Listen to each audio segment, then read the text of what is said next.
l'invasion de l'Amérique, tandis que les invasions et les contre-invasions militaires se multipliaient pendant les 6 années de la Seconde Guerre, absorbant toutes les pensées et énergies des foules enfermées dans le conflit. Une invasion silencieuse continua qui produisit des effets plus importants que les invasions armées. C'était l'invasion politique de la République américaine et son succès fut révélé par la forme de la politique nationale américaine à la fin de la guerre, qui fut dirigée pour s'assurer que les seules invasions militaires qui produisaient des gains territoriaux permanents étaient celles de la Révolution en Europe et des sionistes en Arabie.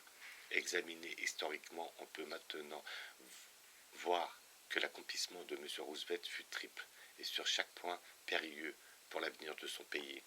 Il aida à armer le sionisme. Il arma la révolution dans la citadelle de cette dernière à Moscou, et il ouvrit les portes de sa citadelle américaine aux agents de la révolution. Il commença le processus au début de sa présidence par sa reconnaissance des soviétiques, quand l'ambassadeur de la révolution, Maxime Litvinov, s'engagea à ce que l'État révolutionnaire garde son nez en dehors des affaires intérieures américaines. Les mentors de M. Roosevelt n'étaient pas l'homme à lui rappeler qu'une fois que le renard a entré son museau, il trouve vite le moyen de faire suivre son corps. L'histoire de son soutien à l'État révolutionnaire par l'argent et les armes appartient à un chapitre postérieur. Le but de celui-ci est de raconter l'histoire de sa pénétration de la République américaine sur son propre sol durant la longue présidence de M. Roosevelt.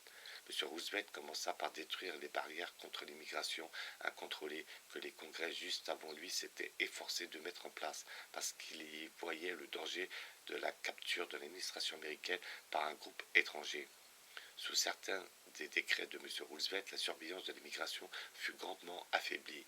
On interdit aux fonctionnaires de l'immigration de poser des questions sur les associations communistes et la classification séparée des immigrants juifs fut interrompue. Cela fut soutenu par une campagne de presse continue contre toutes les demandes d'enquête sur l'allégeance ou le passé politique vu comme de la discrimination contre ceux nés à l'étranger. Nul ne peut dire combien de gens entrèrent aux États-Unis pendant cette période. En 1952, le sénateur Pat McCarran, président de la commission judiciaire du Sénat des États-Unis, estima qu'en dehors de l'immigration légale, 5 millions d'étrangers étaient entrés illégalement dans le pays, incluant un grand nombre de communistes militants, de bandits siliciens et autres criminels venant d'Europe. L'officier principal d'investigation du service de l'immigration refusa ne serait-ce que d'estimer le nombre de participants illégaux, mais dit qu'à cette période, lorsqu'une certaine norme de contrôle avait été rétablie, plus d'1 million de personnes par an étaient interceptées et renvoyées à la seule frontière mexicaine.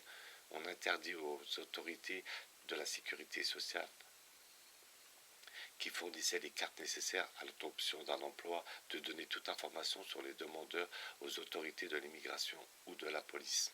Cette masse des migrants s'en alla gonfler la taille du vote fluctuant, sur lequel le parti de M. Roosevelt, suivant toujours la stratégie de M. Hughes, concentrait son effort électoral et son cri d'aucune discrimination. Conformément aux restrictions présidentielles concernant les interrogatoires sur l'allégeance, la voie de la fonction publique et des forces armées fut ouverte aux communistes américains ou étrangers légalement domiciliés.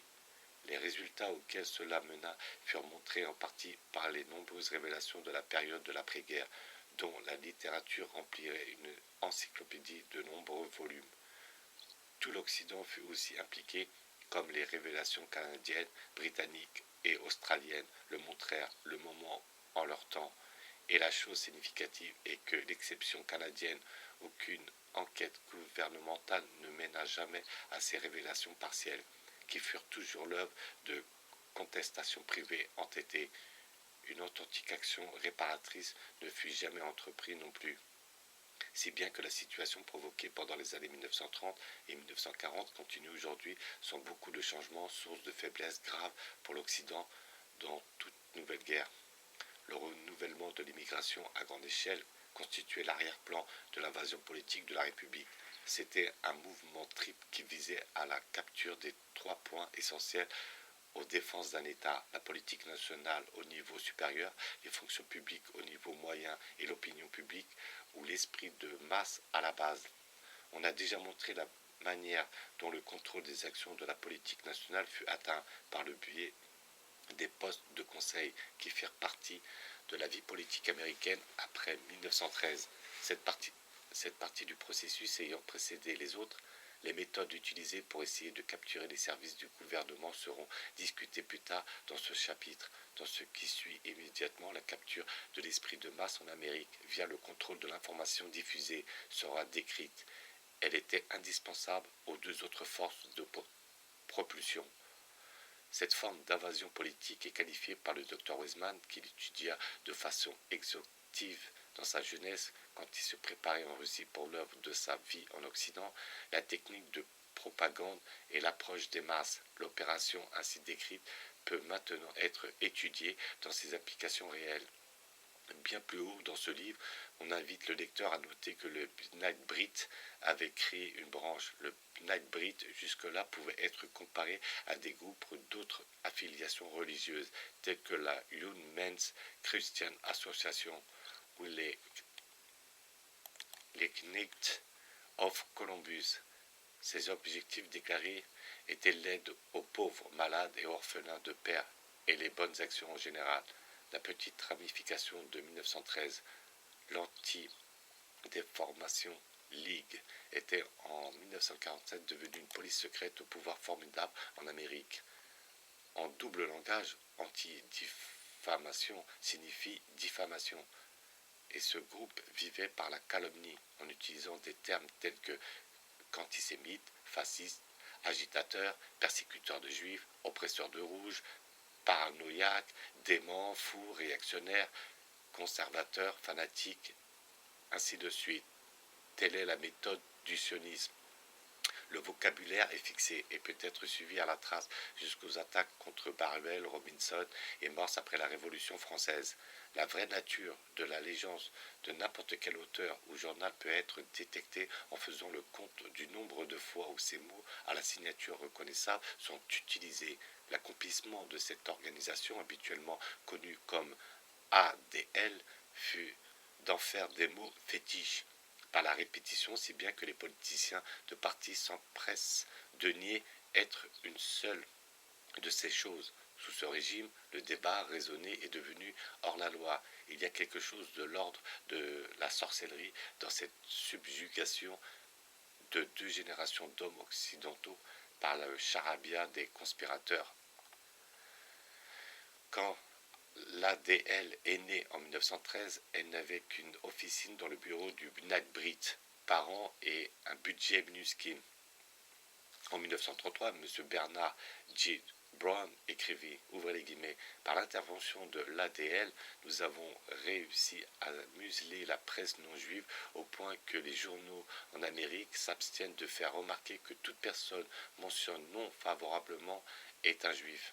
En 1948, le Menorah Journal juif de New York écrivit, ouvrez les guillemets, si une expression dans la réédition d'un classique littéraire donne une image injuste des juifs, la ADL invectivera promptement l'éditeur innocent jusqu'à ce qu'il censure la page offensante qu'un procureur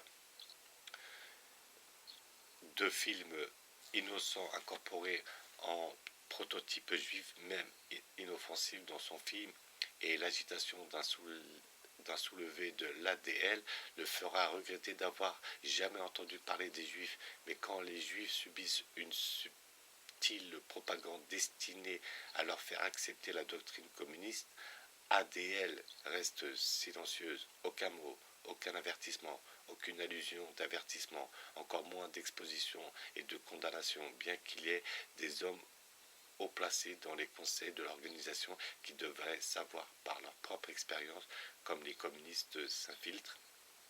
Le Menorah Journal parlait pour les nombreux juifs qui étaient alarmés parce que ADL attaquait l'anticommunisme comme antisémitisme.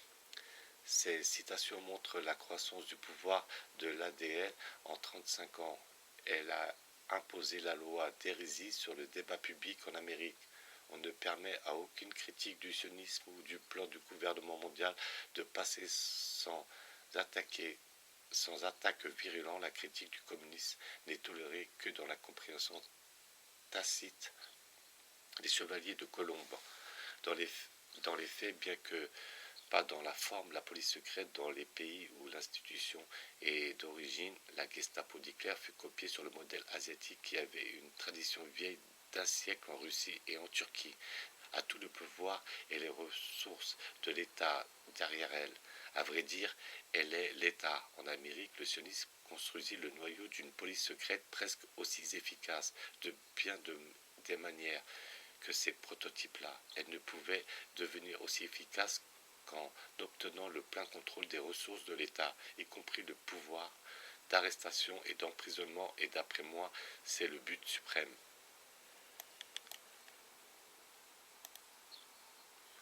Toute guerre avec le communisme mènerait à l'État mondial communisé. Et quant à cela, Jérusalem n'est pas moins la capitale du monde et la capitale d'Israël.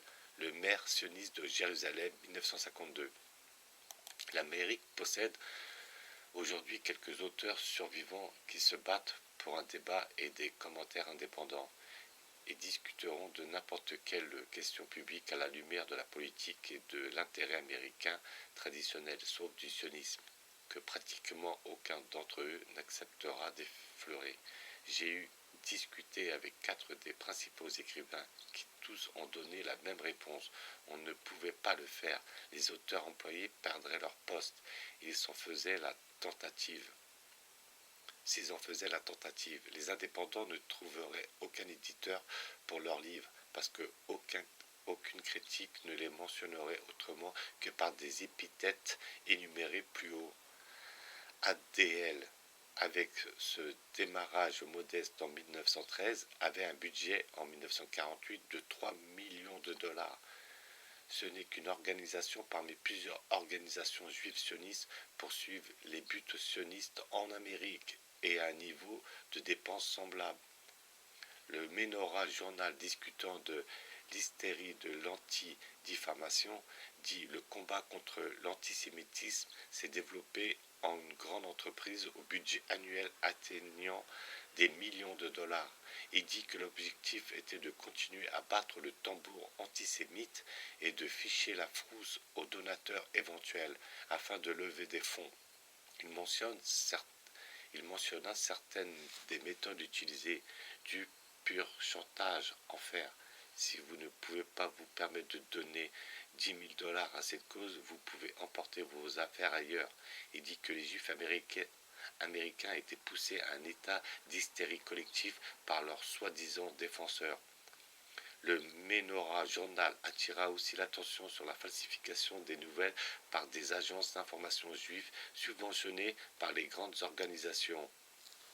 Il montra qu'une bagarre mineure parmi les adolescents à Manhattan avait été dépeinte dans des unes alarmistes qui auraient poussé un étranger à croire qu'un pogrom Staritz avait lieu. Par ces mêmes moyens, les anciens pogroms Staritz et le pogrom à Berlin, rapportés par le rabbin Stephen Wise en 1933, atteignirent le monde. À partir de ce titre alarmiste particulier, un meeting monstre se rassembla à Madison Garden, où un autre politicien aspirant à la présidence, un certain M. Walden Wilkie, à ce moment-là, déclara « La vague montante d'antisémitisme dans mon pays me choque, etc. etc. » L'hystérie collective n'est pas seulement provoquée chez les juifs et les politiciens opportunistes par cette méthode, elle produit une autre sorte d'hystérie collective chez les gens sérieux mais non informés du type libéral d'hystérie collective d'autosatisfaction, qu'il est d'une forme tentante d'autocomplaisance. Le feu de M. George Orwell fut de ceux qui contribua à répandre l'hystérie collective de cette façon. C'était un homme bon parce qu'il ne se contenta pas d'inciter les autres à secourir les faibles et à venger l'injustice, mais partit lui-même se battre quand la guerre civile éclata en Espagne. Nul besoin pour le lecteur de trouver une quelconque contradiction en cette citation de mon affirmation dans le paragraphe précédent. Le débat et les commentaires sont en grande partie libres dans la presse juive, qui est destinée principalement à être lue entre nous et le lecteur de journaux n'importe où dans le monde, qui prend régulièrement la peine de se procurer des journaux juifs de toute opinion, se trouvera beaucoup mieux informé de ce qui se passe dans le monde Blackout et dans la presse non juive. Découvrant ensuite que le communisme, quand il le vit, était pire que la chose tel qu'il le pensait, avait l'intention de détruire. Il mourut avant de pouvoir se rendre en Palestine et faire l'expérience d'une illumination semblable, si bien que ce qu'il écrivait à propos de l'antisémitisme n'était que l'écho de l'hystérie de l'antidifamation. C'en est un si bon exemple que je le cite ici. Un homme de bonne volonté présenta, comme s'il était issu de sa propre sagesse, des expressions que d'autres avaient déversées dans son oreille. Il explora l'antisémitisme en Grande-Bretagne en 1945 et découvrit une tendance perceptible antisémite chez Chaucer. M. Hilaire Belloc et M. M.G.K. Chesterton étaient des oppresseurs de juifs et littéraires. Il trouva des passages chez Shakespeare, Smollett, Stacheret, Shaw, T.S. Eliot, Aldous Huxley et d'autres, ouvrez les guillemets, qui s'ils étaient écrits maintenant seraient stigmatisés comme de l'antisémitisme. Il avait raison, sans le savoir, écrit maintenant. Il aurait été stigmatisé, puis il subit ce que les Américains appellent une chute sur le derrière, et dit que spontanément les seuls auteurs anglais auxquels je peux penser qui, avant les jours d'Hitler, firent un effort net pour défendre les Juifs sont Dickens et Charles Reed. Ainsi, il vanta l'un des oppresseurs de Juifs de ADL comme champion des Juifs en Amérique. Le film Oliver Twist fut interdit à cause de Fagin. C'était l'œuvre de ADL. Son représentant, un certain M.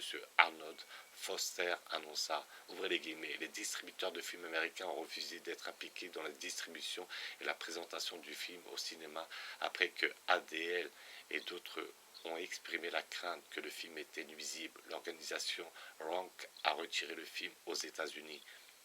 Plus tard, le film sortit après la censure de ADL.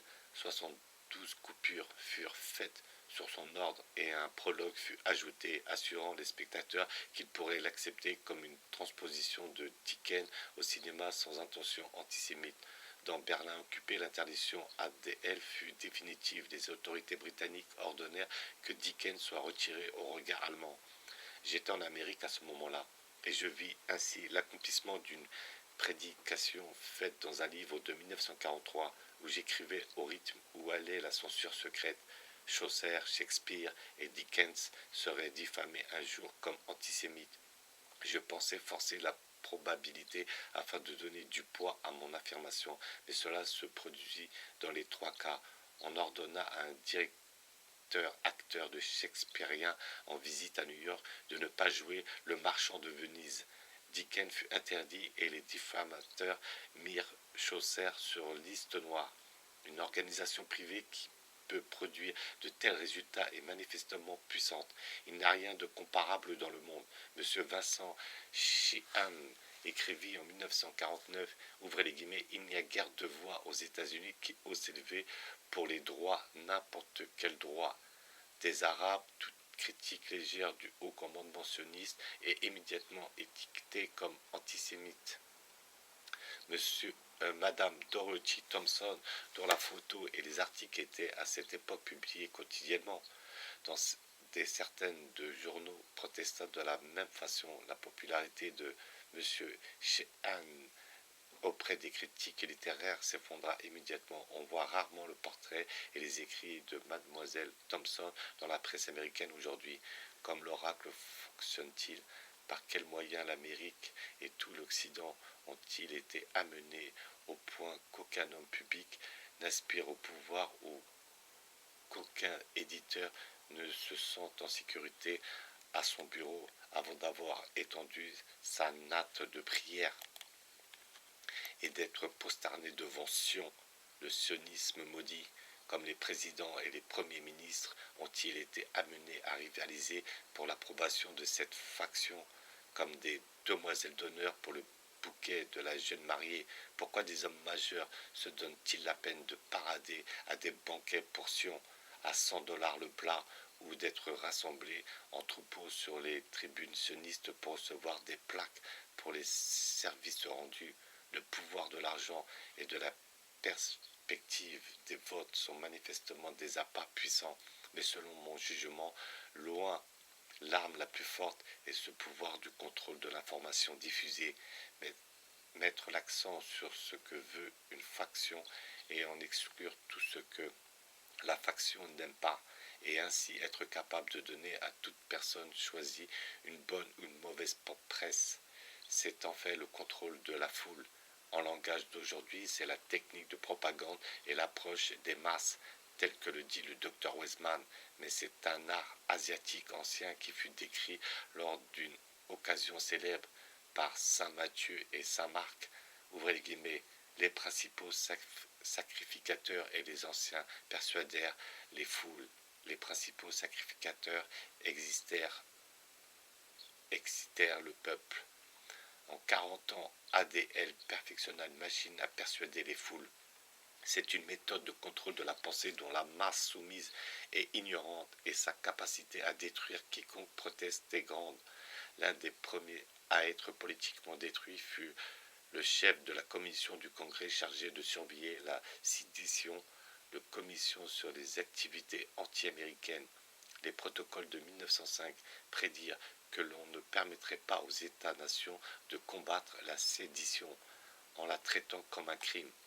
À cette prédiction fut aussi accomplie. M. Martin Diès relate qu'il fut enjoint par investigation secrète de limiter la définition de subversion à fascisme et de mettre sur le même pied fascisme et antisémitisme.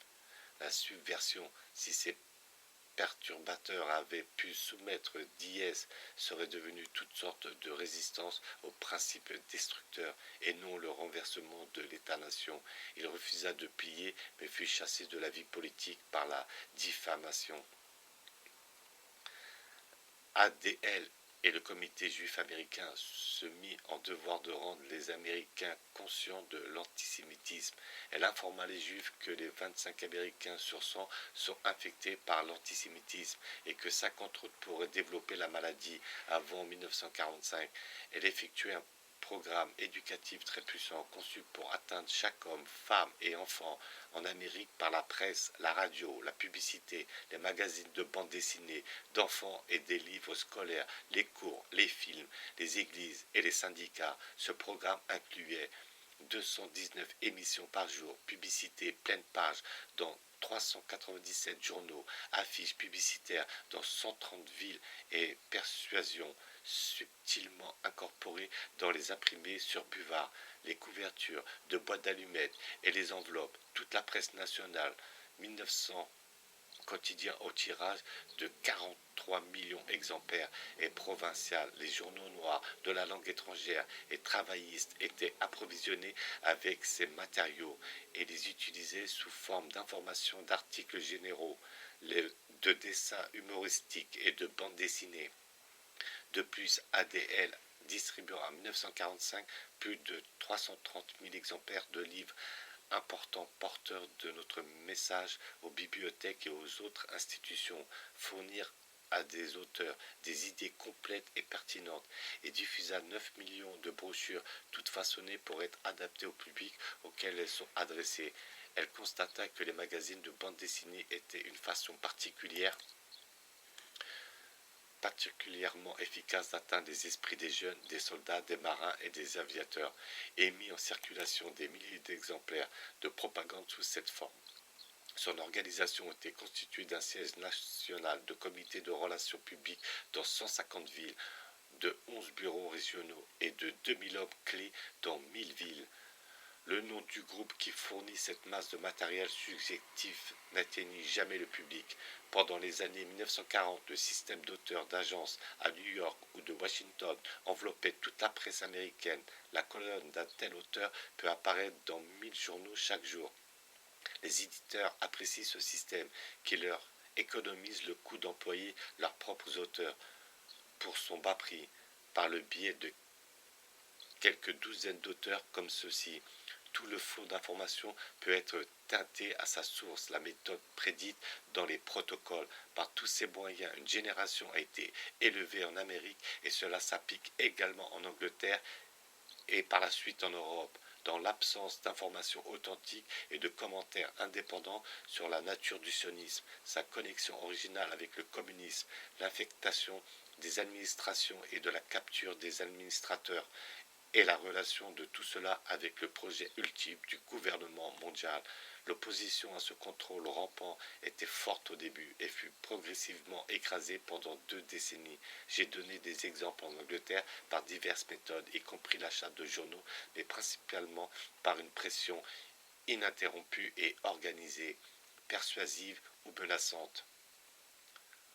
En Amérique, un journal qui publie des rapports ou des commentaires inacceptable pour l'ADL peut s'attendre à recevoir une liste de ses représentants.